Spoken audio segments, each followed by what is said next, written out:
Hello guys, sobat mau browser. Selamat malam. Assalamualaikum warahmatullahi wabarakatuh.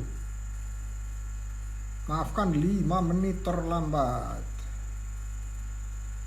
Oke, hari ini ketemu lagi nih sama komunitas yang hits, yaitu kalau di Bengkulu bilangnya skis, kalau di Jawa Barat bilangnya skies. DKI juga deng, skies juga. Oke, sambil nunggu kita lihat yang ini dulu satu. Lihat yang satu dulu ini. Dari Bapak Zakia di Jakarta. Pak Indra makin keren aja, Masya Allah. Nggak nih. Ini tulisannya apa sih? Sejak setelah pilkada. Semoga sehat selalu, amin, dan berkah selalu, amin. Sama-sama Pak.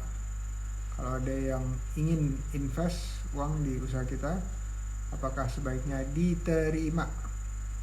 Padahal menurut saya masih nggak perlu, karena ini cukup.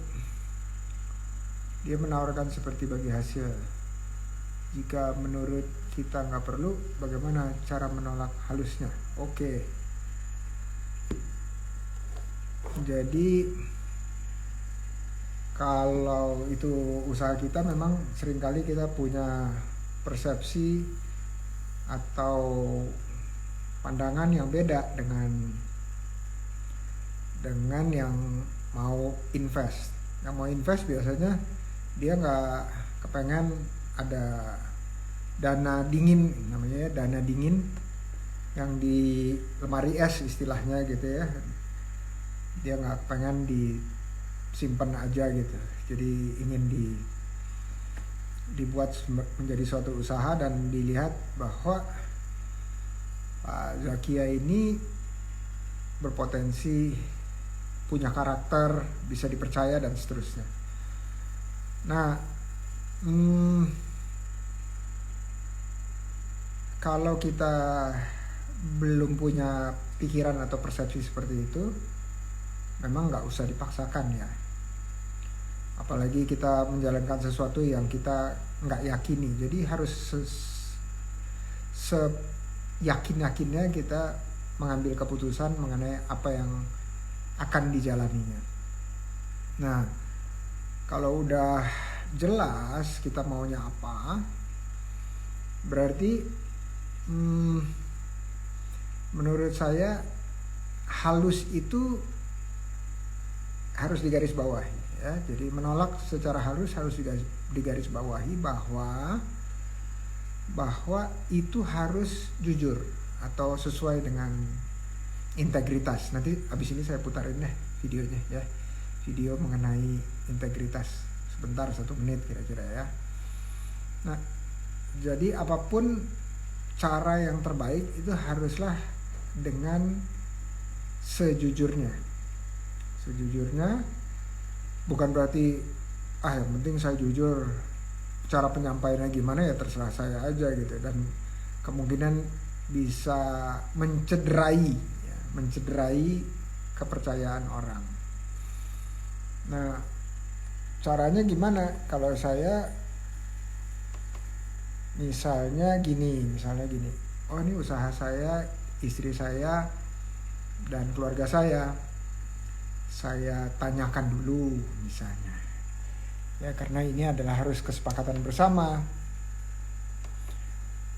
dan janjikan kapan akan memberikan jawaban ya, kapan akan memberikan jawaban, dan katakan bahwa walaupun ini kerjasama yang bisa menumbuh kembangkan usaha ini, tapi keluarga saya belum sepenuhnya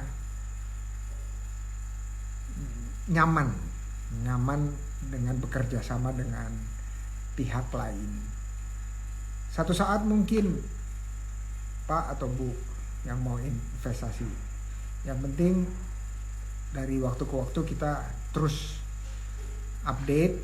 Saya juga cerita tentang usaha saya, dan itu bisa menurut saya cukup membuat dia lebih paham. Ya, kalau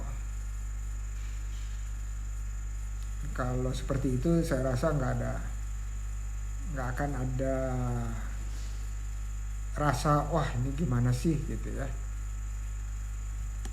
Jadi itu yang menurut saya yang bisa disampaikan kepada dia. Oke, mudah-mudahan membantu Pak Zakia. Oh ya, tadi saya janji ya. Coba saya puterin kira-kira mana nih. Wah, saya harus scroll. Jauh juga nih scrollnya nih. Tunggu. Scroll. Tunggu.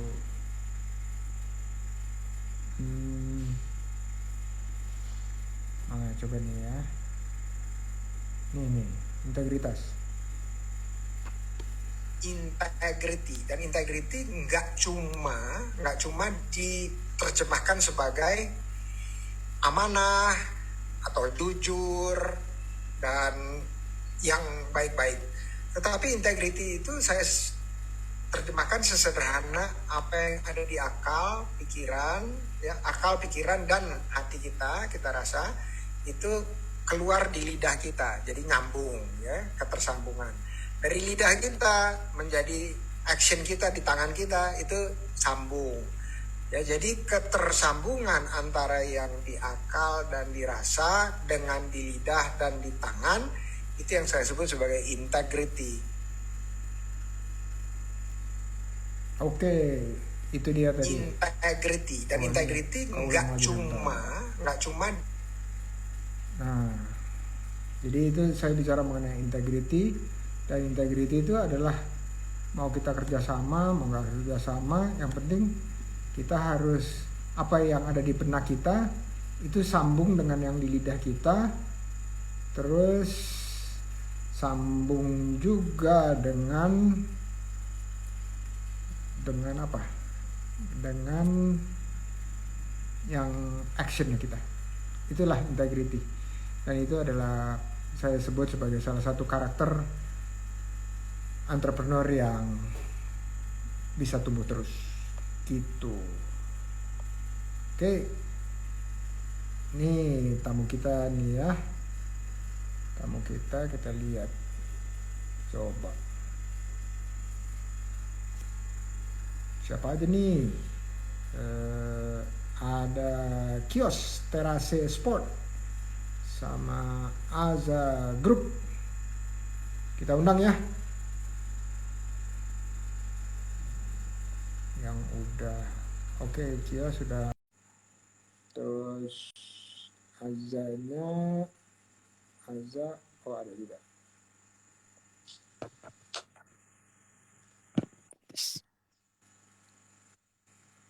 Apa kabar?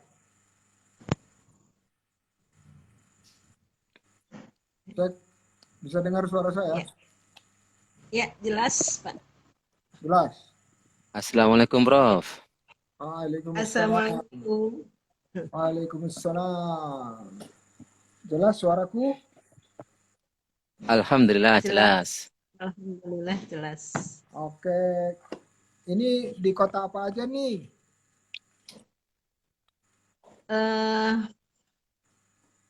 Perkenalkan, boleh? Boleh. Oke. Perkenalkan, nama Catur Galuh Ratnagung. Cukup panggil Galuh, ya Kang ya. Galuh. Tempat tanggal lahir Ciamis 3 Mei 1967. Sudah 53 tahun. Masih muda. Ya, pendidikan S1 Hukum, pendidikan S2 Magister Hukum, dan Magister Pendidikan. Alhamdulillah sudah bekerja di dosen Umpam, Kang, Universitas Pamulang Oh, di manajemen bisnis. Iya. oke oke. Uh, Ini dan berarti di Jakarta dong. di Jakarta, Tangerang Selatan, Oke. Ciputat. Oke, terima kasih. Perkenalan kami. Wassalamualaikum warahmatullahi wabarakatuh. Jadi saya panggilnya Waalaikumsalam warahmatullahi wabarakatuh. Kak Galuh atau gimana nih? Boleh Kak Galuh, Bu Galuh, boleh. Iya, iya, Oke. iya Kak. Iya. Galuh itu nama jalan di mana orang tua saya tinggal. Itu Galuh. Jalan Iya. Galuh namanya. Oh, Galur. Galuh itu pakai H kan? Pakai H apa pakai R? Iya. Iya, Galuh. Galuh. Itu sebuah desa di Ciamis, Pak. Oh, Masya Allah. Galuh. Bentar ya. Aku login dulu. Iya kan. Oke, sekarang giliran si Abang Mas Ari aja ya. Ya. Oke. Assalamualaikum. Ini Waalaikumsalam. hari ini sepertinya kompakan ini, kok merah-merah semua. Ini namanya Alhamdulillah. sahati. Iya. Padahal tidak ada janjian ini. Iya, satu frekuensi Ya, berarti. Ya. Alhamdulillah, ini perkenalkan, nama saya Ari Merwanto, bisa dipanggil Mas Ari ya. Sepertinya saya yang paling muda ini. Ya. Sepertinya. Asalnya dari kayaknya sepantaran nanti. Prof. Jadi saya aslinya Trenggalek, cuma ini tinggalnya di Pasuruan. Ini umur masih 39. Terus apalagi tadi ya? Kalau pendidikan ini alhamdulillah barusan selesai. Kalau tadi ada Bu dosen ya, saya barusan selesai menempuh magister di UM ya. Baru lulus minggu kemarin. Alhamdulillah. Ya, ini sudah kembali. UM Malang. Oh. Jadi ya, saya berasal dari Pasuruan, Jawa Timur. Ya. Oke, Masya Allah. Oke. Mungkin itu nanti sambil diajak ngobrol sekalian. Terima kasih, Prof. Panggilannya apa iki? Panggilannya Mas Ari aja, biar kelihatan muda. Mas Ari di kota apa? Apa iki? Di kota apa? Di kota Pasuruan. Oh, di Pasuruan. Pasuruan, Jawa Timur. Ya. Oke, Pasuruan itu, tunggu sebentar. Pasuruan berapa jauh dari Surabaya? Hanya 1 jam dari Surabaya. Oh, berarti ini yang deket Tanggulangin gitu ya? Tanggulangin masih, dekat dengan Tanggulangin masih, ya berapa paling enggak, dari Tanggulangin masih 30 menitan lah. Oke. Sip. Aku pernah ke sana beberapa kali. Oh, alhamdulillah. Industrinya banyak mati di sana, tapi sekarang sudah mulai bangkit. Loh, itu kan dekat sama itu. Sekarang penemuan terbaru dari lumpur Lapindo itu. Oh iya, yang sedang viral itu ya, Prof ya. Iya. Ketemu apa namanya tuh? Biji logam yang. Ya, namanya tanah jarang, rare earth. Itu nggak tahu buat apaan tuh. Suara saya kedengeran nggak? Jelas, Prof. Ya, oh, jelas. Aku klip dulu ini ya, di sini. Bentar. Biar lebih, nggak usah ngomongnya, nggak usah keras-keras. Kalau lampu ini gelap atau peteng atau gimana, atau terang? Jelas, terang ya? Standar. Oke. Kalau Bu Galuh agak Gelap ya, kena bayangan. bayangan ya. Maksudnya lampunya itu agak ke belakang. Harusnya ngadep ke lampu kalau bisa. Heeh. Ngadep ke lampu. Mau muter juga boleh gitu. Muter gini gitu boleh. Oke. Nah, Nah, tadi itu perkenalan singkat. Kita hari ini objektifnya adalah satu, melakukan pendampingan usaha. Tetapi sebelum itu saya mau ngomongin soal pertama Skies Indonesia. Habis itu bicara mengenai langsung promosi usahanya. Gimana? Setuju ya? Siap, Prof. Oke. Nah, kalau gitu kita mulai dulu. Bagaimana, di mana, kapan kenal dengan Coach Ida Nur atau Sky? Wah, Ya, silakan.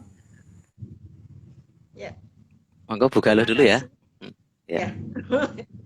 Ya. Terima kasih Kang Indra, Prof.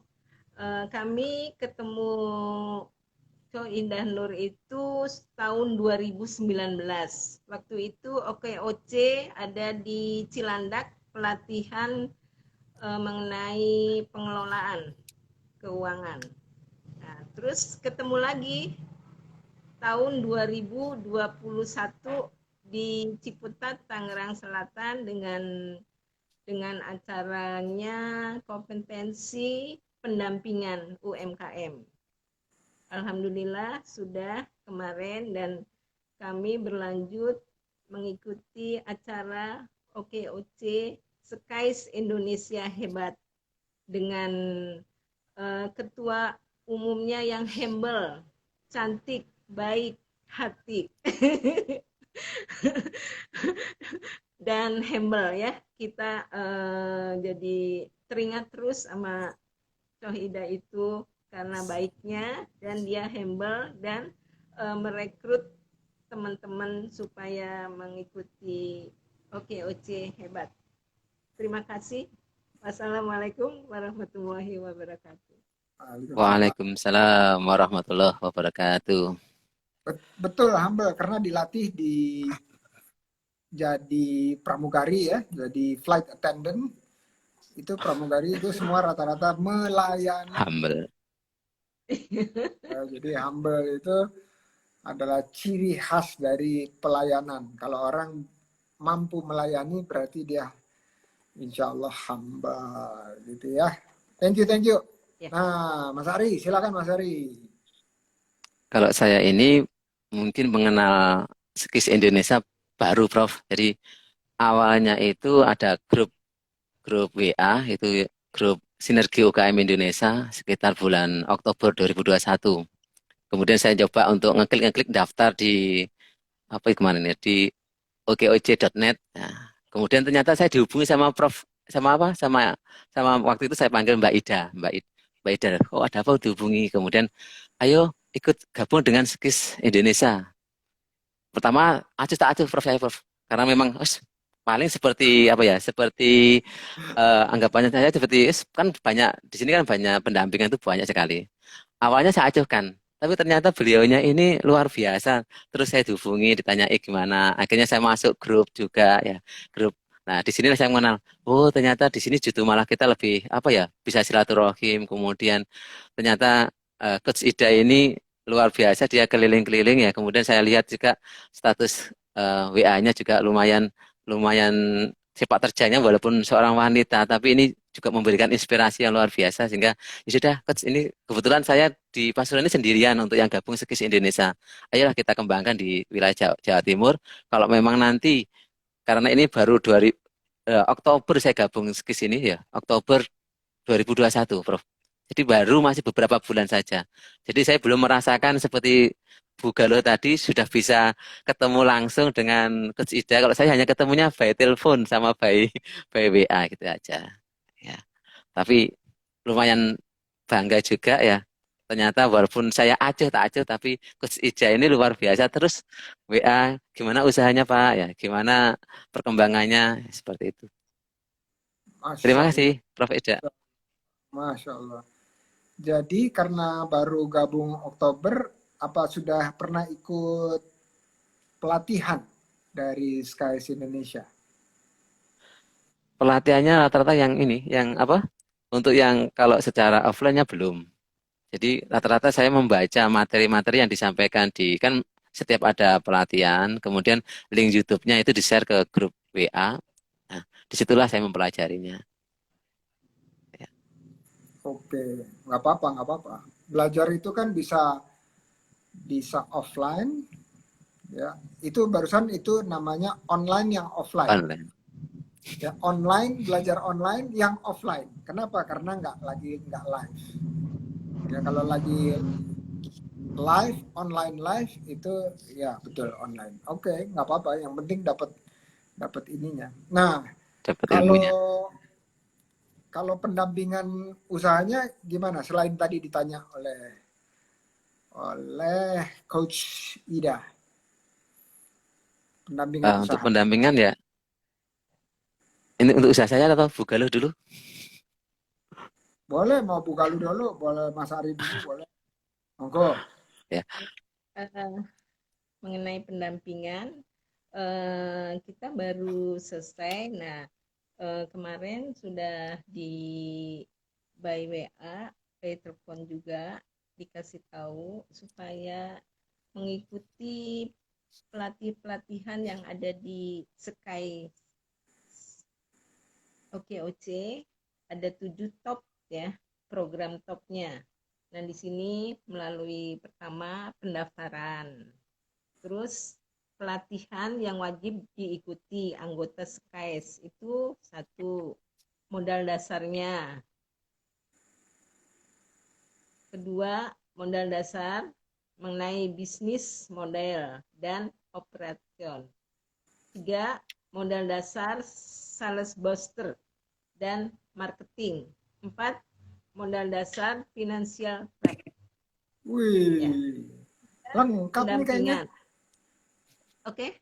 Bu Galuh lengkap sekali. Iya, ada 7. Kita terus pendampingan ke-4 mengenai pemasaran, terus perizinan, laporan keuangan, laporan keuangannya pakai Jahir.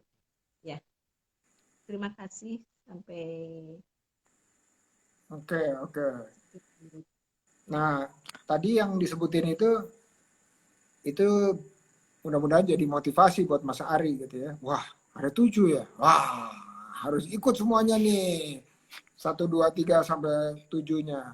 Bahkan lebih dari 7. Itu 7 tahapan, tapi setiap tahapnya ada bermacam-macam akses terhadap knowledge atau pengetahuan. Katanya, bener kan nih Bu dosen, ini dikoreksi ya. Kalau orang itu mau terampil, ilmunya harus tepat dulu. Kalau ilmunya gak ono gitu, nanti terampilnya dipertanyakan. Ini terampil apa ini ilmunya belum pas gitu. Nah, kalau ilmunya pas baru nanti prakteknya itu menunjang ilmunya sehingga nanti dia menjadi suatu bertemu di satu titik yang disebut sebagai keterampilan atau keahlian. Ya kita suka sebut, oh dia ahlinya gitu ya, karena dia punya ilmu yang tepat dan punya jam terbang yang mumpuni, minimal 10.000 jam. 10.000 jam berapa tahun tuh, Bu dosen? Bu Galuh.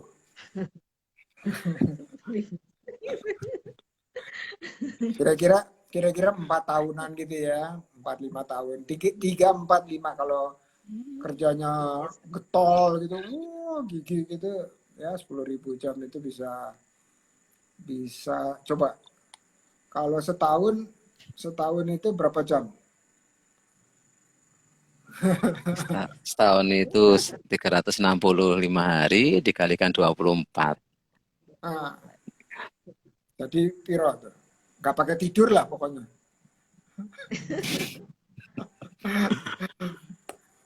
Kira-kira ya 2,5 kali 3,5 jadi piro tuh? Jadi 3 kali 3 9.000 jam tuh kalau nggak pakai tidur itu 9.000 jam. Nyampe nggak tuh? Bener nggak? Nih katanya kalau entrepreneur hitung-hitungannya harus cepet. Bener Iya, nggak? sekitar 9.000 jam satu Nah, tahunnya. iya. Nah, tapi karena aktivitas itu sepertiga, ya sepertiga dari hidup, sepertiga itu istirahat, sepertiga yang lain gitu. Jadi, Refreshing. kira-kira setahun itu ya 3.000 jam lah ya kalau kita terus-menerus mengerjakan hal yang sama, fokus dan konsisten. Nah, setelah 3 tahun itu kita bisa menyebut diri kita ahlinya, gitu ya. Soalnya kalau ada hadis itu pasti benar katanya serahkan pada ahlinya. Kalau bukan ahlinya, tunggulah kehancurannya. Wih, ngeri kali, ngeri. Nah, gitu. Nah, tadi udah ngobrol-ngobrol tentang Skies Indonesia. Sekarang lanjut ke promosi usaha. Silakan ceritakan mengenai usahanya, kenapa berusaha itu, terus apa feature-feature kerennya, udah itu terus jualan produk, service dan seterusnya, harganya berapa, di mana belinya, Wow, gimana kolaborasinya, pokoknya lengkap deh, lengkap, kap. Silakan. Siapa yang mau mulai dulu? Oke, ya. Terima kasih. first ladies saja. Ya. Siapa dulu? Ya, monggo. Monggo Bugalo ya. Bugalo. Oke, terima kasih. Eh, Kami memproduksi rengginang. Kenapa? Jadi semua kalangan menyukai rengginang, kaula muda maupun dewasa. Menurut kami, karena semua yang sudah diteliti gitu ya, maksudnya pada nanya kaum dewasa gitu, kok rengginang di mana, dan kebetulan di sini kenapa saya membuka usaha rengginang, kebetulan suami saya suka rengginang. Nah, nyari-nyari susah loh, bagaimana saya ya, oh begini aja, jadi gitu ceritanya Kang Kuno, Kang Indra, Prof. Jadi oh, supaya nggak nyari-nyari jauh-jauh, kalau ini kan rengginang suka susah kalau nggak lebaran tuh. Nah, jadi kita produksi aja gitu. Produksi, kebetulan ada chef datang gitu. Nih begini nih cara menggorengnya. Cara ininya bisa mekar. Jadi alhamdulillah tuh bisa ya. Nah, udah gitu kita produksi dan suami sudah saya sediain aja tuh satu black kalau ini jadi nggak nyari-nyari lagi. Nah gitu maksudnya gitu, jadi buat keluarga dan masyarakat juga bisa. Nah di sini kalangan kaum muda juga senang ternyata. Nah saya berusaha setelah rengginang terasi, baru nyoba itu rengginang kopi. Nah di rengginang kopi itu ada kafe yang minta tuh, Ibu saya mau dong buat di kafe, ini rengginang kopinya bikinin. Nah, terus saya bikin. Saya coba Pak, Kang Indra di kafe ya. Ternyata ya alhamdulillah. Nah, terus lumayan. Terus bagaimana pemasarannya? Kami melalui dari mulut ke mulut dulu, terus habis temen koperasi-koperasi yang ada di Umpam, di masjid-masjid, saya taruh aja dengan modal sendiri ya, karena kan rengginang tidak begitu banyak, taruh sudah lumayan gitu, sudah baguslah omset juga. Nah tapi bagaimana pas kemarin pandemi itu menurunnya tuh pandemi ya, jadi kita sudah produk banyak, sudah semua ditaruh. Ada yang ke Malaysia juga, temen dibawa ke Malaysia. Duh, nah, udah ini karena pandemi itu mandek semua. Tapi alhamdulillah kita masih berjalan dengan ya kita harus berjalan ya. Walaupun ini kita produksi aja, tapi nggak banyak gitu. Dan insya Allah di sini baru halal PIRT-nya tuh kayak Indomaret, Kang ini Kang Indra Maret berkali-kali tuh minta kurasi, tapi karena belum PIRT, nah itu kita mundur lagi. 3 kali itu dipanggil lagi. Jadi di sini mungkin Bu Galuh tuh di kemasan ya. Pengen kemasannya supaya tidak awet gitu. Pakai apa? Sudah pakai spon, tapi kayaknya kalau misalnya kan saya lihat di YouTube ya, dari kapal tuh dilemparin aja itu produk tuh. Waduh, kalau rengginang gimana? Kalau remek gitu. Jadi gimana? Saya berpikir gini, Kang Indra, bagaimana ya kemasannya supaya awet itu gimana? Apakah pakai ini? Nah itu udah ini mungkin ada solusi dari teman-teman di Skies Indonesia. Dan kalau PIRT sedang berlangsung Kang Indra, karena kan Indomaret itu mau sama itu, tapi kita belum ini. Alhamdulillah, tapi kita berjalan terus walaupun ini yang begini Kang Indra. Ini yang di Wah, nah, nggak bisa diincipi nih ya. oh iya. Iya, ini rengginangnya pakai warna-warni pelangi. Tapi tidak pakai itu ya. Ada Mawar. rengginang rasa bawang, rasa ini jadi begitu. Ini yang kotakannya begini Kang Indra tuh. Prof. Gremet. Kalau orang Jawa katanya gremet itu kenapa sih namanya gremet? Gremai ya. Gremai gitu. Kecil sedikit-sedikit jadi besar. Jadi begitu ceritanya Kang Indra. Semoga rengginang bisa mendunia gitu. Amin. Disenangi kaula muda dan dewasa dan bisa ekspor walaupun ya kita berdoa aja semoga bisa gitu. Terima kasih. Amin, amin. Amin, amin, amin ya rabbal alamin. Tadi harganya berapa Bu Galuh? Iya, harganya yang ini tuh 22.000 Kang Indra. Kalau yang di pot 10.000, tapi kalau reseller 20.000. Buat yang itu biasa 22.000. Tapi ini saya Bu Galuh tuh dari ini kemasannya tidak kurang bagus gitu. Masih ini kan dari ini ya pesanan biasa gitu, tidak awet kayak plastik gitu. Kurang oke. Iya. Kurang Kalau itu sih kayaknya solusi dari Coach Chin itu udah beres lah. Dan apalagi perizinan halal, terus haki, itu jagonya adalah Coach Chin itu. Coach Ida. Coach Ida Chin. Jagonya tuh. Jadi apalagi packaging ya. Sebentar lagi jadi tinggal ditekuni aja, tinggal ditekuni ya, itu bisa ini semuanya. Waalaikumsalam nih ada Bu Mai dari ikut nonton nih, ikut komentar di Ngobras. Selamat datang Bu Mai dari Surabaya. Dari Surabaya ini ada tetangganya nih dari Pasuruan yang pakai dari Pasuruan. Gitu. Ya, terima kasih. Ya, nah selama ini kalau orang mau kolaborasi gimana? Bukan beli gitu, tapi dia mau kolaborasi, ikutan jual dan seterusnya. Misalnya kolaborasi gimana tuh? Jadi reseller, jadi distributor atau apa gitu.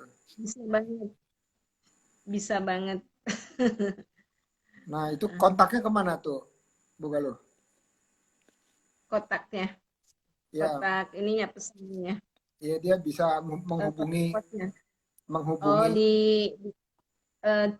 masih alamat biasa. Boleh kalau punya nomor telepon diketik aja di bawah. Bisa nggak diketik di bawah? Oke, bisa. Ya, oke. Makasih Bu Galuh. Mas Ari, silakan Mas Ari. Siap, Prof. Indra. Oke, Assalamualaikum warahmatullahi wabarakatuh. Waalaikumsalam. Ini suaranya kayak penyiar radio, soalnya udah pakai itu. Kebiasaan Prof Kepelan-pelan. ini, Prof. Iya. Oke, Jelas, jelas banget. Alhamdulillah kejelasan. Karena biasanya kalau malam gini sinyalnya yang putus-putus. Oh, Oke, oke. Silakan, silakan. Monggo. oke. Saya owner dari kios Strategy Sport. Ya. Ini sebenarnya awalnya masih coba-coba ya. Kebetulan saya punya hobi pencak silat, Prof. Jadi mulai dari masih muda saya latihan silat, kemudian jadi pelatih ya. Kemudian di sini awalnya sebenarnya apa ya? Karena saya butuh peralatan pencak silat ya. Mungkin hampir sama dengan Bugalo. Kalau Bugalo tadi butuh rengginang akhirnya buat sendiri. Waktu itu saya butuh peralatan pencak silat, terus kok nyari juga susah. Saya masuk Pasuruan 2010, Prof. 2010 kemudian mulai melatih di 2011 itu sudah mulai melatih di Kota Pasuruan. Kemudian nyari peralatan kok tidak ada, akhirnya saya mencoba untuk teman-teman, jadi rekan-rekan dari yang dulu waktu kuliah S1 yang bisa produksi ini, saya minta coba, saya minta tolong buatkan seragam. Kemudian buatkan alat-alat ini. Oh ternyata barangnya bagus, kemudian banyak pelatih-pelatih yang lain itu juga inden minta awalnya itu. Jadi akhirnya saya 2013 membuat namanya sebenarnya sederhana, kios. Jadi saya memang tidak niat untuk besar, Prof. Nurul. Jadi niatnya itu kecil-kecilan karena kebetulan saya seorang guru ya, guru PNS. Akhirnya kan susah untuk ibaratnya punya usaha itu susah. Tapi dari usaha kios Terate ini ternyata lama-kelamaan dari modal sedikit akhirnya berkembang pesat ya. Kebetulan saya tidak ibaratnya pemasarannya awal dulu itu saya pakai toko bagus, kemudian Kaskus, BBM, Facebook, itu yang saya cari di situ dulu. Ternyata orderan terus naik, naik, naik sampai akhirnya 2016 saya mencoba untuk masuk ke Bukalapak, Tokopedia, Shopee. Luar biasa, boomingnya luar biasa itu. Jadi dari ibaratnya mungkin kalau teman-teman bisa nanti lihat, silahkan tokonya dicek di kios Terate Spot di Shopee atau Bukalapak atau Tokopedia. Itu insya Allah sudah ribuan produk yang terjual ya. Dulu awalnya produknya cuma satu dua, sekarang sudah ada kurang lebih sekitar 200 produk. Nah, dari awal juga saya hanya jualkan, buat, kemudian saya juga bisa mendirikan beberapa pabrik, beberapa konveksi. Alhamdulillah. Nah, di sini awalnya adalah karena saya kebetulan abdi negara, Prof. Ya. Saya coba untuk mengurus menaik dari UMKM kemudian ke CV ya. Ternyata di CV ini ditolak terus karena alasannya adalah PNS. Jadi saya mencoba masuk untuk mendirikan sebuah CV karena memang pengen legalitasnya lebih apa ya, biar tertata. Ternyata Mas ini harus atas nama orang lain yang bukan PNS. Akhirnya saya coba untuk berhenti ya.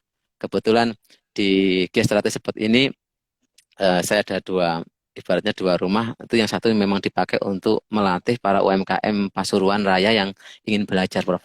Jadi mulai dari tahun 2018 sampai 2022 ini ya, saya masih terus aktif untuk mengembangkan UMKM. Kebetulan ini kemarin eh, apa ya, pendampingan karena selama pandemi ini luar biasa banyak UMKM yang gulung tikar ya. Jadi usaha online pun juga sama, gulung tikar. Awal eh, saya dari pendapatan misalkan mungkin kita buka ya dari pendapatan 300 juta itu per bulan, itu akhirnya turun tinggal sekitar 60 60 jutaan. Itu di awal corona pertama. Tapi hanya bertahan sekitar 6 bulan karena mau nggak mau saya punya banyak pegawai. Kalau ini tidak dihidupkan, ini sangat bahaya. Makanya betul saya membaca dari yang kemarin ada 5 kunci sukses ya. Kita perlu inovasi benar-benar. Jadi saya harus berusaha mengembangkan ini, inovasinya bagaimana. Saya mau rubah, banyak hal yang saya rubah. Ya, yang akhirnya setelah 6 bulan itu terpuruk, itu kemudian mulai dari bulan ke-7 dan sampai sekarang alhamdulillah bisa meningkat lagi. Seperti itu, Prof. Barangnya banyak. Jadi kalau misalkan jenengan butuh barbel ya, ini di sini ada barbel, tak ambilkan. Nah, barang saya ada seperti ini ya, ada barbel, kemudian ada seragam silat. Kemudian barbel ini awalnya saya jualkan miliknya orang, kemudian akhirnya saya kolaborasi dengan beberapa teman di lapasnya Kabupaten Malang itu untuk memproduksi. Jadi beli mesin alatnya, kemudian kita produksi, kemudian ini kerjasama apa para narapidana itu diberikan kesibukan untuk mengisi barbel ini sehingga bisa produksi, harganya sangat bisa murah sekali sehingga banyak nanti reseller yang mau menjualkan bisa menghubungi kami nanti. Barbel, kemudian ada pemberat kaki, kemudian ada seragam, ya, semuanya kita pasarkan awal dulu semuanya online. Baru saya membuka offline ini sekitar gara booming 2018 ini saya baru punya toko offline. Jadi sebelumnya sebenarnya online semua. Banyak orang bingung, ini kok rumahnya tutup terus, tetapi selalu ada JNE, JNT, si cepat itu selalu datang ke rumah ngambil dari depan, ngambil paketi karena memang di paket di produk di packingnya itu di dalam rumah. Baru saya buka ternyata saya punya barang segitu banyaknya. Itu. Ya Allah. Mungkin bisa memberikan gambar motivasi bagi. Kebetulan awal ini memang saya memulai dari nol, Prof ya. Jadi dari modal yang ibaratnya hanya ratusan ribu ya. Jadi belum ratusan juta ya. Dari ratusan ribu 2013 ya. Kemudian baru saya mulai fokus itu karena pertama hanya kios ya, namanya kios Terate. Sangat lucu ya. Akhirnya saya tambahin kios Terate Spot ya. Ini juga dalam proses untuk haki ya, untuk hak ciptanya juga. Proses pelabelan juga ya. Jadi saya kasih nama tambahan kios Terate Spot ini biar meminimalkan rasa kiosnya. Karena banyak kan orang taunya kios itu kecil. Saya mau ganti misalkan toko ya nggak enakan karena memang ini saya dengan terah nama kios ini akhirnya terkenalnya dari kios. Bahkan saya di JN itu dipanggil Pak Kios. Ya lucu. Jadi mereka tidak kenal saya, tapi mereka memanggil saya Pak Kios. Ya seperti itu. Iya, Oke, ini mungkin saya itu nanti bisa. iya, Ya, ya ini Prof saya monggo. lihat baju udah terjual 3,4 3.400. Oh, luar biasa nih. Berarti ini ada lagi yang lebih banyak nih. Bed Ipsy sablon. Wih, udah mau 5.000 terjual. Terus ada badge bordir. PSHT itu apa ya? Persatuan Pencak Silat. Persaudaraan Setia Hati Terate itu nama perguruan, Prof. Oh, Jadi Trate itu ada perguruan. perguruan. Iya, Oh, oke. Tunggu dulu. Apa nih tulisannya? Ikatan Pencak Silat Ikatan Indonesia. Pencak Silat Indonesia. Masya Allah. Itu Terus ketua kalau umumnya Prabowo, Prof. Ketua umumnya IPSI, PP IPSI itu Bapak Prabowo. bukannya ini ya? Kalau Pak Rahmat Gobel itu bukannya pernah jadi bendahara apa gimana? Oh, ya kurang tahu, saya hanya tahunya ketua umumnya. Kemarin barusan pelantikan untuk Bapak Prabowo-nya. Gitu. Jadi Oke. dari awalnya memang dari pelatih pencak silat, kebetulan saya melatih di Kota Pasuruan. Akhirnya ini beranak menjadi bisnis ya. Cuma memang bisnis ini saya jalankan banyak teman. Jadi ibaratnya saya ngelatih beberapa alumni. Kebetulan saya ngajar di SMKN 1 Pasuruan, Prof. Jadi beberapa alumni yang bagus-bagus memang dia memang punya kejujuran. Yang terutamanya saya ambil adalah yang jujur ya. Karena memang saya menyerahkan usaha ini ke mereka. Jadi kalau memang dia jujur bagus, dia akan saya rekrut ya. Kemudian disitulah mereka saya latih untuk bisa mengembangkan dan juga punya toko sendiri. Sekaligus dia bekerja di saya, sekaligus dia juga punya toko sendiri. Seperti itu. Oke. Baru tahu saya PSHT. Persaudaraan Setia Hati Terate. Trate. Wih, Iya. keren. Mantap, mantap.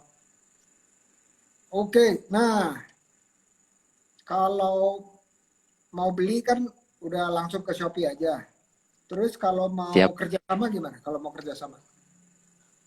Langsung hubungi ownernya, Prof. Sopo, Jadi ownernya sopo.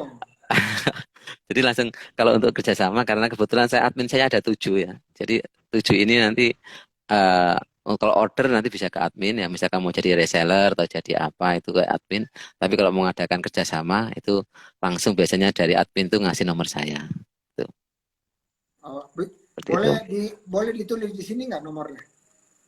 Oh boleh, ini nomor IG ini juga nomor saya nih, Prof. Di bawah. Oh, Oke, mau ditinggal siap. DM. Tapi kalau orang kadang-kadang tinggal kopas aja kalau ada. Tinggal kopas. Oke, itu kita kasih nomor situ. Oke, 0816550692, betul ya? Ya, betul. Sedikit. Oke, kalau tadi, tunggu. Tadi Bu Galuh udah nulis belum? Sudah. Udah ya? Tadi sudah Ada tulis ya? lagi. Oke, sip. Nah, tapi kalau misalnya orang nggak sempat nyatet nomor telepon, kalau DM dibales nggak ke Instagram? Yang balas admin. Oh, yang balas. Kalau saya masih saya sendiri yang balas, gimana nih? Berarti kurang banyak ordernya. Tapi biasanya langsung nanti Prof. Jadi kalau kalau malam gini justru malah ketemunya dengan saya. Tapi kalau jam kerja jam 8 sampai jam 5 sore itu nanti saya pasarkan ke admin. Jadi saya hanya ngontrol nanti di luarnya ya. Malam gini saya lihat di semuanya. Ada, oh ini ada catat ada apa, saya cek semuanya. Itu. Oke. Nah, itu tadi kita udah bicara mengenai promosi. Nah, sekarang kita loncat dulu ya, loncat dulu. Ada nggak yang mau tanya, yang ditanyain ke saya?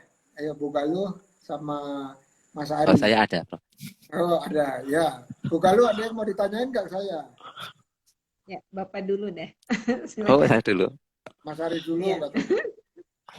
Nah, ini Prof, saya mungkin minta triknya ya. Jadi trik dalam pengolahan keuangan ini ya. Jadi mungkin Prof punya apa ya formula ketika misalkan usaha di bawah 100 juta misalkan ya, dengan omset di bawah 100 juta kira-kira menggunakan apa ya laporan keuangan itu seperti apa yang dibutuhkan. Karena ini kan saya hampir beberapa kali ini ya sulit sekali untuk menentukan misalkan ini saya masih omset ya, berarti masih omset secara keseluruhan. Jadi belum bisa menemukan kira-kira saya itu untung berapa atau rugi berapa itu ini selalu masih apa ya masih lompat-lompat belum menemukan formulanya seperti itu. Kira-kira bagaimana strateginya dari Prof Indra ya? Kira-kira kalau misalkan awal misalkan di bawah omset di bawah 20 juta itu laporan keuangan atau manajemen keuangannya seperti apa? Kemudian ketika sudah meningkat di 100 juta seperti apa yang ditingkatkan? Nah, saya kan memang punya target 2022 ini bisa sampai di angka 1M. Saya itu niatnya seperti itu. Jadi punya target. Nah, kira-kira apa yang harus saya lakukan dan bagaimana kira-kira apa ya ibaratnya langkah-langkah untuk mengatur manajemen keuangannya seperti apa? Itu dulu, Prof. Nanti yang kedua sebenarnya ada lagi, Prof. Yang kedua pegawai. Ini Langsung. sekalian Prof ya, sekalian saya. Tadi kan masalah manajemen keuangan. Nah, sekarang saya juga sebenarnya membaca dari setelah saya dikenalkan dengan Prof Indra, ya akhirnya saya mencoba membuka bahasanya Prof Indra. Jadi saya apa ya, nyontoh, oh ini ternyata sudah dari yang pembahasan ya. Cuma kalau nggak ditanyakan langsung gini kan nggak lego, Prof ya. Bahasa Jawanya kan nggak lego. Tuh. Nah, iya. Jadi sementara ini kan saya masih ibaratnya mempercayakan. Jadi usaha saya ini lebih cenderung 99% adalah kepercayaan. Jadi saya punya ibaratnya konveksi di Tanggulangin, punya apa pengrajin di Tanggulangin ini 2 tempat. Itu juga saya pasarkan ke mereka. Ini ada uang segini silahkan dibuat produksi seperti itu. Kemudian di apa Bojonegoro, Ngawi itu juga sama. Saya pasrahkan ya ke mereka dan ternyata banyak dari problem dari mereka kadang mereka mengalami eh, apa ya pegawainya itu sering keluar masuk seperti itu. Tak tanya kamu digaji berapa? Nah, ini masih soalnya memang apa ya eh, pasarannya atau di sana itu seperti itu apa umumnya itu gajinya segitu. Saya awal punya konveksi di Pasuruan itu ternyata banyak yang gulung tikar nggak nutut untuk dijual online. Karena di online itu persaingannya luar biasa ketat. Sehingga akhirnya konveksi saya beralih ke Bojonegoro sama Ngawi yang kira-kira UMK-nya atau upah minimumnya itu rendah. Tapi dengan menggaji rendah, ternyata banyak pegawai yang keluar masuk seperti itu. Sehingga ketika ada pegawai baru, kualitasnya menurun lagi. Nah, kira mungkin Prof Indra ya bisa memberikan apa ini penting buat kira-kira ke usaha. Jadi tadi usaha masih kecil, bagaimanakah mengatur apa pegawainya, kalau usaha udah mulai besar, bagaimana pengaturannya, dan usaha kalau sudah mungkin seperti Prof. Indra yang menjadi seorang ibaratnya komisioner, gimana cara mengaturnya. Terima kasih, Prof. Oke, makasih. Mau sekalian ditimpalin atau dikomentari atau ada pertanyaan dari Bu Galuh?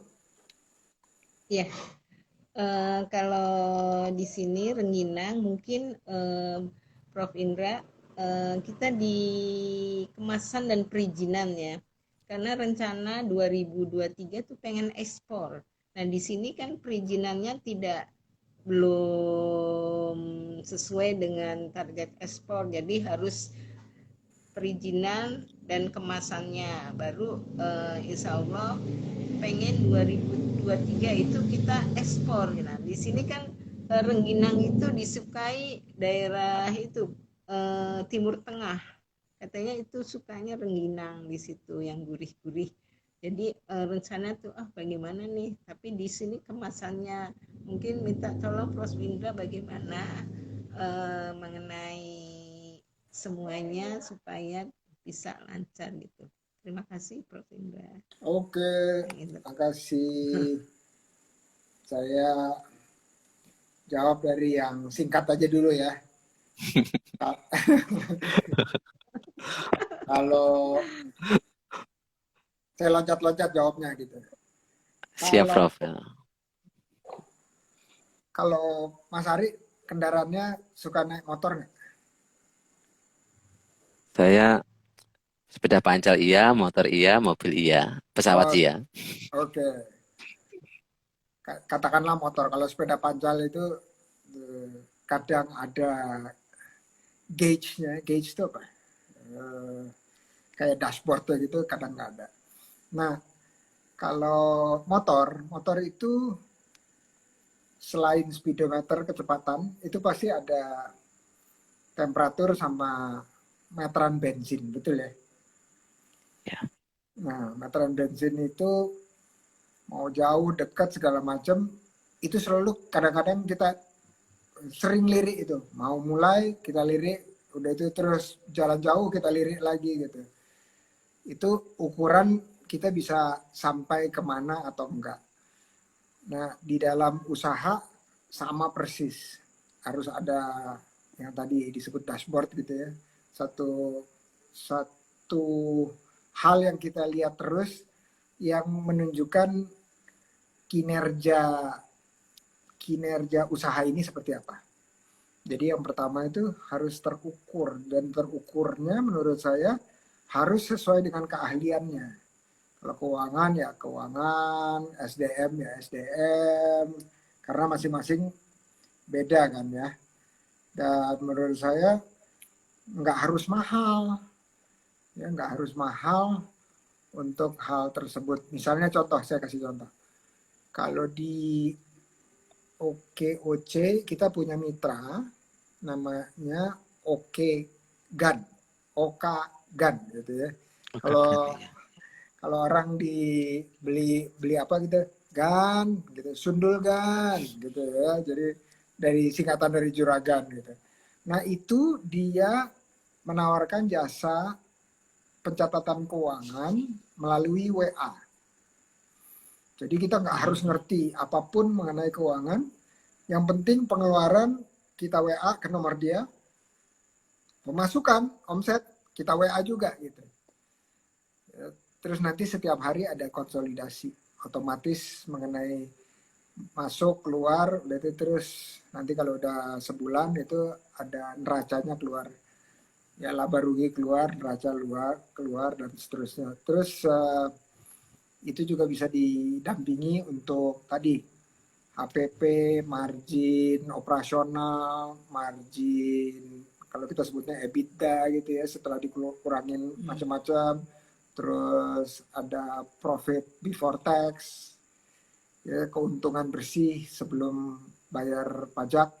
Terus terakhir adalah PAT, profit after tax. Ini sebenarnya sih udah merem aja deh, kalau sarjana matematik harusnya merem aja nih. Sarjana matematik bisa kerja di Google loh, dicari sama Google. Nah, itu yang pertama. Saya loncat dulu ya, saya loncat dulu Siap.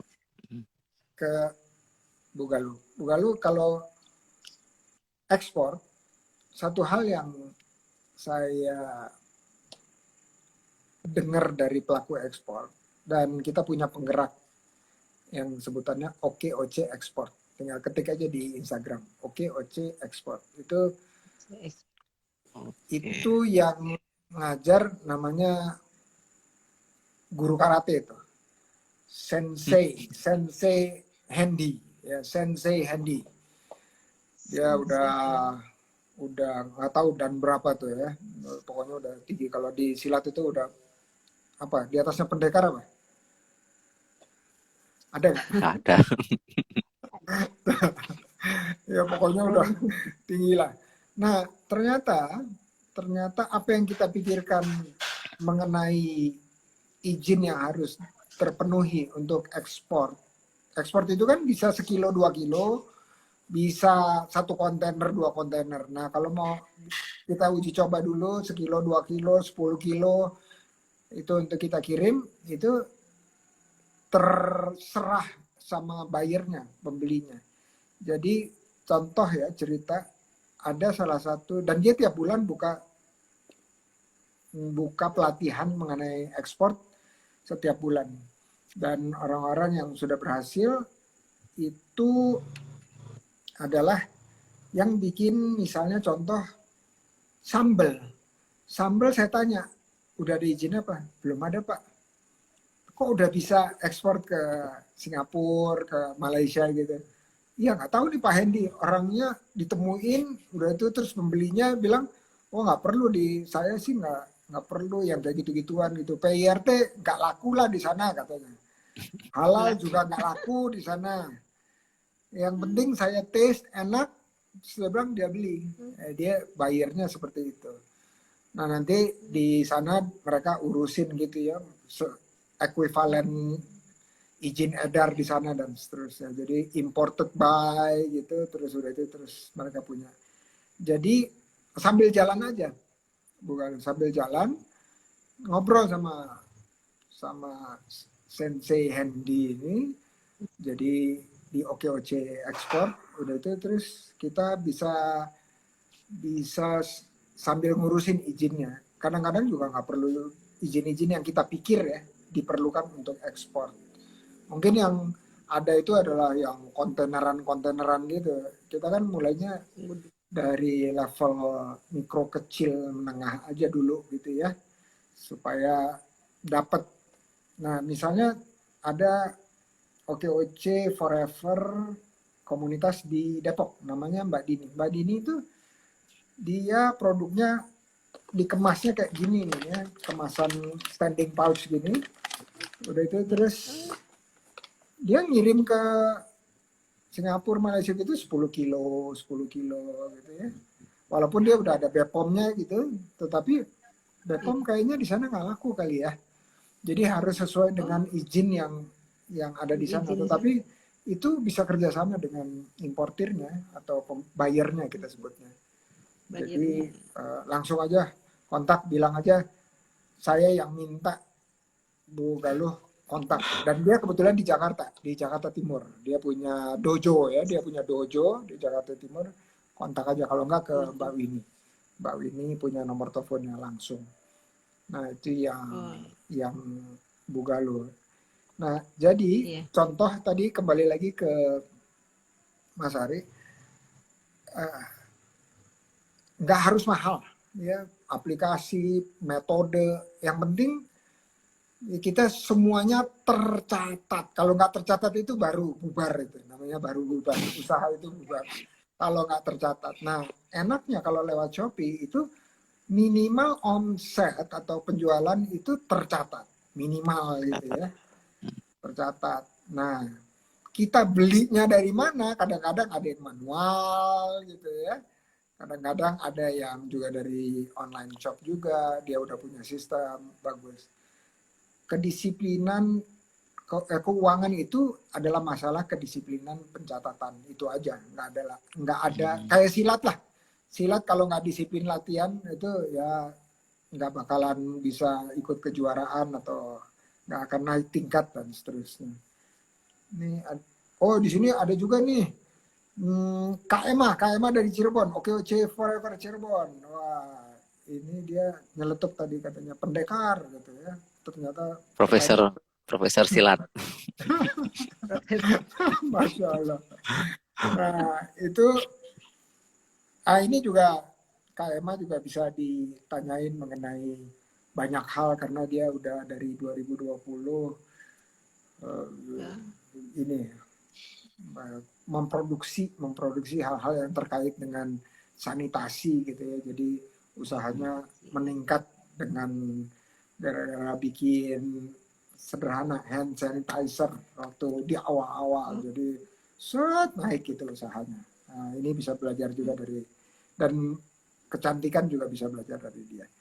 Nah, jadi misalnya ya, kita punya mitra macam-macam, Mas Arif. Satu tadi ya Okegan, dia ada di Bandung. Terus kedua kita ada juga namanya Zahir. Ya. Zahir itu dari yang sederhana sekali ya dari yang jualannya sehari di bawah 1 juta itu dia bisa. Terus sampai yang 300 juta dia bisa. Ya, tentunya kalau udah di atas volume tertentu dia akan minta, oh kamu jangan pakai yang gratis dong gitu ya, pakai yang berbayar gitu. Kenapa? Karena pasti transaksinya tadi juga dilihat ya, transaksinya kan ribuan, jadi mereka perlu dukungan sumber daya yang lebih besar. Tapi nggak mahal kok, nggak mahal ya dari Zahir. Terus ada Catat ya, Catat kita juga bermitra sama mereka. Itu contoh-contoh aja ya. Jadi menurut saya yang penting kalau keuangan itu kan kayak temperatur cek gitu ya. Temperatur cek, usaha kita ini jualannya kenceng, kok uangnya nggak ada terus ya gitu ya. Itu kan berarti tadi kan ada something di situ. Iya, saya kan tadi saya dengar berulang kali modal dasarnya atau basisnya itu adalah kepercayaan. Betul, kepercayaan, tapi kepercayaan itu harus sesuai dengan keahliannya gitu. Nah itu saya sepakat tuh ya. Jadi kalau kepercayaan itu bukan berarti kita nggak ngecek.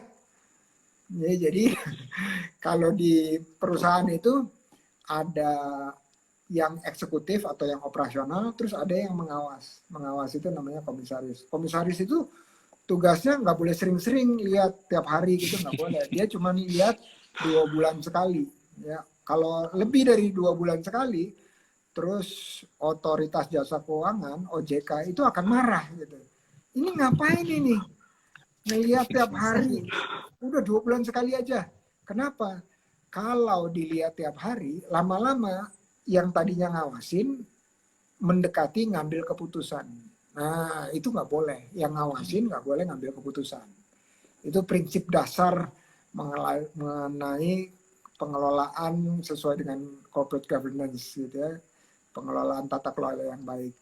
Jadi, kalau keuangan itu menurut saya straightforward ya. Lurus-lurus aja. Lurus-lurus itu maksudnya gimana? Nggak rumit gitu. Kelihatan rumit karena kitanya nggak ngerti gitu ya. Emang bukan keahlian kita. Jadi pertama tadi kita harus tahu apapun yang kita beli itu harus tercatat semuanya. Nah yang paling penting menurut saya nanti bukan pencatatannya saja, tetapi adalah analisa terhadap pencatatan.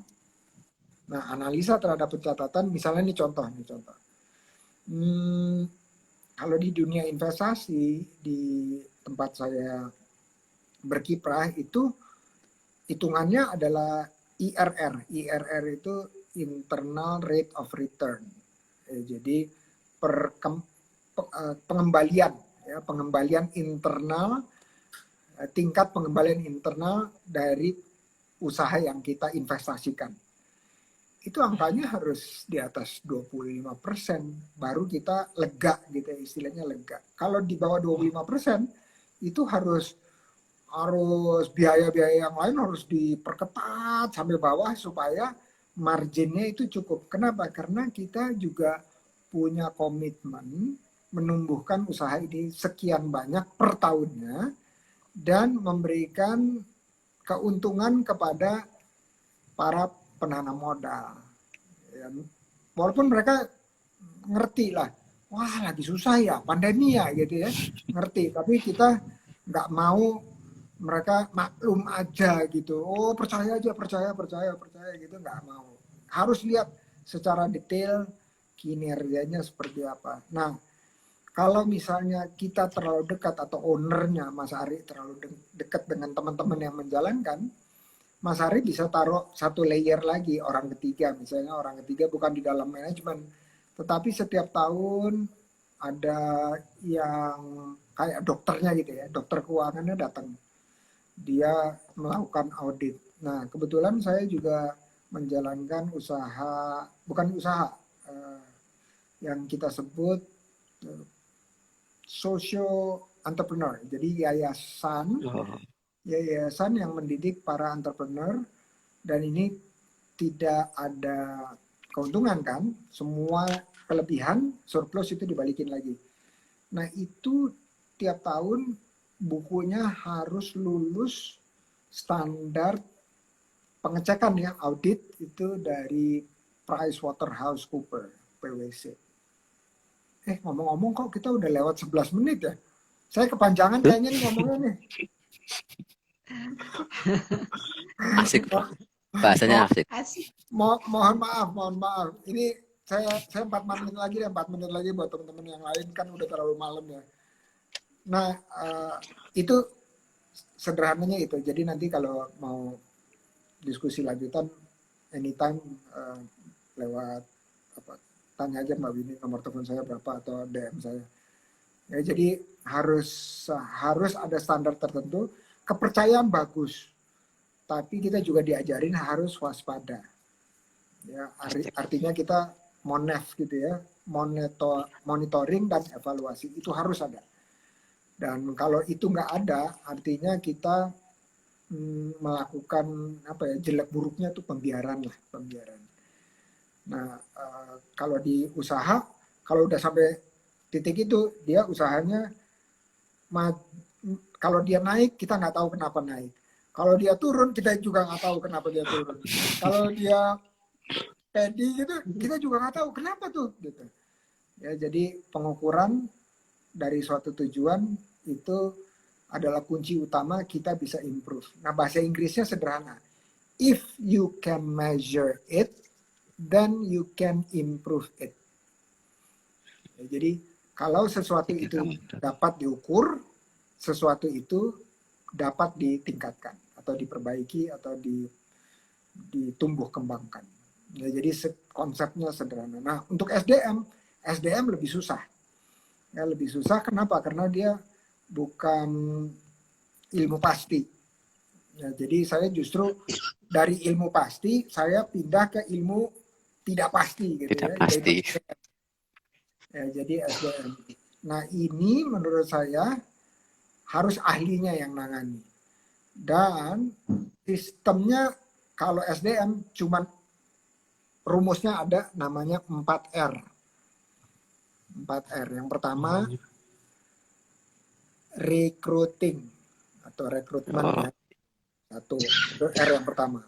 R yang kedua itu adalah retaining. Retaining itu gimana orangnya ada sama kita, nggak keluar masuk gitu. Jadi pertama kita pilah-pilah, baru kita pilih. Rekrutmen. Kedua retaining. Retaining itu yuk sama kita aja. Ojo keluar masuk. Kalau keluar masuk saya training mulu, training lagi gitu. Jadi nol lagi. Retaining. R yang ketiga itu adalah retraining. Kenapa? Orang harus dilatih ulang. Ya, pencaksilat sama kan? Jadi untuk dilatih dia harus terus berlatih supaya bisa naik terus kan? Ya, dilatih ulang untuk yang baru. Itu R yang ketiga. R yang keempat, dan ini seringkali dilupakan sama kita, adalah yang disebut sebagai retire. Ya, retire. Retire itu artinya adalah pensiun atau berhenti. Ya, pensiun bisa karena usia atau pensiun karena dia memilih untuk berhenti. Nah, ini harus dipikirin. Ntar suksesornya siapa gitu ya. Gimana dia bikin lapis keduanya. Terus gimana kompensasi buat dia yang berhenti dan seterusnya dan seterusnya. Jadi 4R. Rekrutmen, retensi kalau bahasa Indonesia Retaining, ya, retaining itu retensi. retensi. Ketiga retrain, ya, diajarkan ulang, dilatih ulang. Terakhir retire atau selesai, berhenti gitu ya, Selesai. pensiun. Selesai dari usaha kita, bukan berarti dia bukan berarti. Nah, itu ke dalam dan keluarnya itu ada efeknya buat si orang itu. Nah, orang yang mau gabung dengan usaha yang 4R-nya jelas, itu pasti lebih banyak dari orang perusahaan yang 4R-nya nggak ada dan nggak terbuka 4R-nya. Ya, jadi dia masuk, oke, saya perjalanan saya sampai karir saya sampai retire gitu, itu saya udah bisa lihat dari awal. Itu orang pasti akan cenderung menetap di situ.